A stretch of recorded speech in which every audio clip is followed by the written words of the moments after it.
Hi friends, இன்னைக்கு நம்ம 9th standard chapter 1 exercise 1.1ல second sum தான் பார்க்க போறோம். questionல என்ன கொடுத்திருக்காங்கன்னா list the set of letters of the following words in rooster form. So இங்கே 4 words கொடுத்துருக்காங்க. இதில் இருக்கிற லெட்டர்ஸ் எல்லாம் நம்ம ரூஸ்டர் ஃபார்மில் எழுதணும்.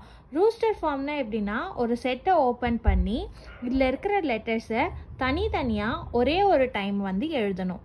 ஓகேவா? ஃபஸ்ட்டு என்ன கொடுத்துருக்காங்க? இந்தியா கொடுத்துருக்காங்க. ஸோ இது எப்படி ரூஸ்டர் ஃபார்மில் எழுதலான்னா ஃபஸ்ட்டு ஒரு செட்டை ஓப்பன் பண்ணிக்கலாம்.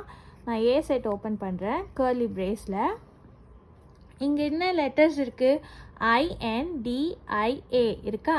ஸோ இங்கே இருக்கிற லெட்டர்ஸை தனித்தனியாக எழுதலாம். ஃபஸ்ட்டு என்ன லெட்டர் இருக்குது? I. ஸோ I எழுதிக்கலாம். Comma, next N, comma, next D, comma, I இருக்கா?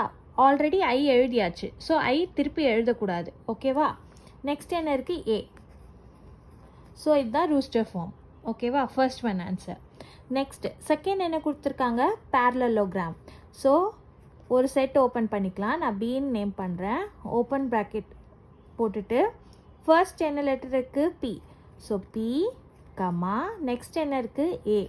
So A, comma, next R, comma, A இருக்கா? பட் ஆல்ரெடி நம்ம A எழுதிட்டோம். ஸோ எழுதக்கூடாது. நெக்ஸ்ட் என்ன இருக்குது? L. L, comma, again L இருக்கா? எழுதக்கூடாது. ஒரே ஒரு டைம் தான் எழுதணும். நெக்ஸ்ட் என்ன இருக்குது? E. So E, comma, L இருக்கா? எழுதியாச்சு. ஸோ எழுதக்கூடாது. நெக்ஸ்ட் என்ன?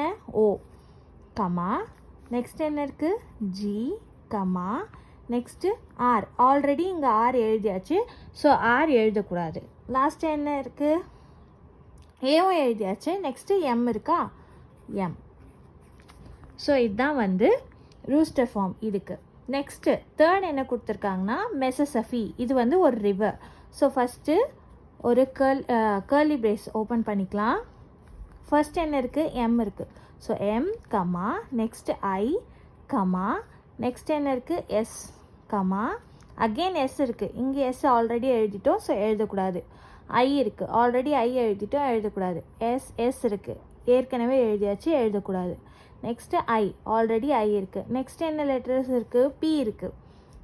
ஸோ P, அப்புறம் அகெயின் P இருக்குது. ஸோ எழுதக்கூடாது. I இருக்குது. ஆல்ரெடி எழுதிட்டனால எழுதக்கூடாது. ஸோ அவ்வளோதான், முடிஞ்சிச்சு. கர்லி பிரேஸை க்ளோஸ் பண்ணிக்கலாம். நெக்ஸ்ட் ஃபோர்த் ஒன் என்ன கொடுத்துருக்காங்க? செக்கோஸ்லோவாக்கியா. ஸோ இதை வந்து எப்படி எழுதலான்னு பார்க்கலாம். ஃபஸ்ட்டு ஒரு செட்டை ஓப்பன் பண்ணிக்கலாம். இந்த லெட்டர்ஸை வந்து தனித்தனியாக எழுத போகிறோம் இல்லையா? So C, comma, Z, comma, next என்ன இருக்குது? E, கமா, C இருக்கா? பட் ஆல்ரெடி C எழுதிட்டோம். ஸோ எழுதக்கூடாது. நெக்ஸ்ட் என்ன? H. ஸோ H, கமா, இங்கே என்ன இருக்குது? O. இங்கே O எழுதியிருக்கோமா? எழுதலை. ஸோ O, கமா, S இருக்கா? S, comma, L. So L, comma, O இருக்கா? பட் இங்கே O ஆல்ரெடி எழுதிட்டோம். எழுதக்கூடாது. நெக்ஸ்ட் என்ன? V, கமா, நெக்ஸ்ட் என்ன? A, கமா, நெக்ஸ்ட் என்ன? K. K எழுதணுமா? எழுதலை. So K, comma, next I. I இங்கே எழுதியிருக்கோமா? எழுதலை. ஸோ I, அதுக்கப்புறம் A. ஆல்ரெடி A எழுதிட்டோம். ஸோ எழுதக்கூடாது. ஸோ கர்லி பிரேஸை க்ளோஸ் பண்ணிக்கலாம். இந்த வீடியோ உங்களுக்கு பிடிச்சிருக்குன்னு நினைக்கிறேன் ஃப்ரெண்ட்ஸ். அப்படி பிடிச்சிருந்துச்சுன்னா லைக் பண்ணுங்கள், ஷேர் பண்ணுங்கள், கமெண்ட் பண்ணுங்கள். மறக்காமல் சப்ஸ்கிரைப் பண்ணிக்கோங்க ஃப்ரெண்ட்ஸ். பாய்.